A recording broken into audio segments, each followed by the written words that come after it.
How to insert clickable checkbox in Microsoft Word page. So in this video today we are going to learn about. So let's start with the video, and at the end, if you like this video, hit the like button, subscribe my channel, and don't forget comments below. So let me start with the video. Okay guys, so here we are. This is my Microsoft Words. To insert the checkbox in your page, we need this developer option. If you don't find the developer option on your Word, then you need to enable it. So what do we need to do? Just go to the file, just click on that file, and now we need to go in these options and just go to the customize ribbons. Under the customize ribbons, just find out that developer option. If it is unchecked, just click it, make mark, and just click on OK. Then it will be enabled like this. Okay, now keep the cursor where you want clickable check marks.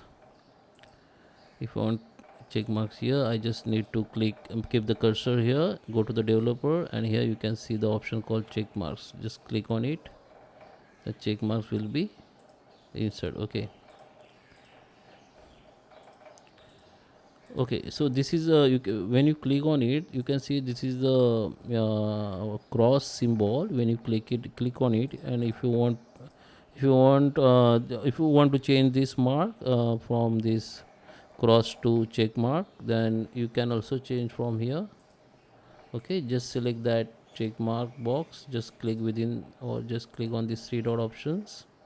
Okay, now go again and developer options, and here we need to go in the properties. Under the properties, go to the control properties. Here you can see, you can also change the color if you want, and checked symbol. Okay, so here currently we have these options.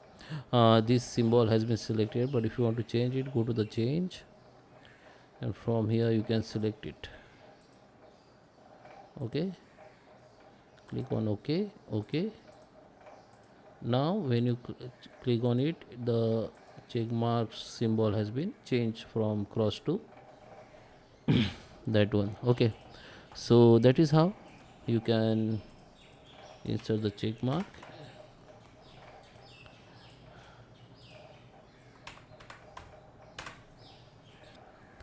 Okay, so this is for online use. If you want to use the online form from by using the Microsoft Word, and if you want to make this mark or check mark online, then you can use this. But if you want to get the printout of some if you want to make some bullet points, and you want to get the printout of this page, then you can use another option, that simply you can create the list from of your text by using this check mark. Okay, so what we need to do, just keep the cursor where you want this checkbox mark, and here in the home tab, go to the paragraphs. Under paragraph, we need to go in this option, just click on this down arrow, and here I just recently used this, but if you don't use, you will not find here. You need to go in this define new bullets. Under this tab, we need to go in symbol. Under the symbol, just select this font style, and just select that check mark symbol and click OK. Then it will be insert. Now you can simply create your list with these check marks, and you can get your printout. Okay, this is two options you can use. I hope you like this video. Please subscribe me. Thank you for watching.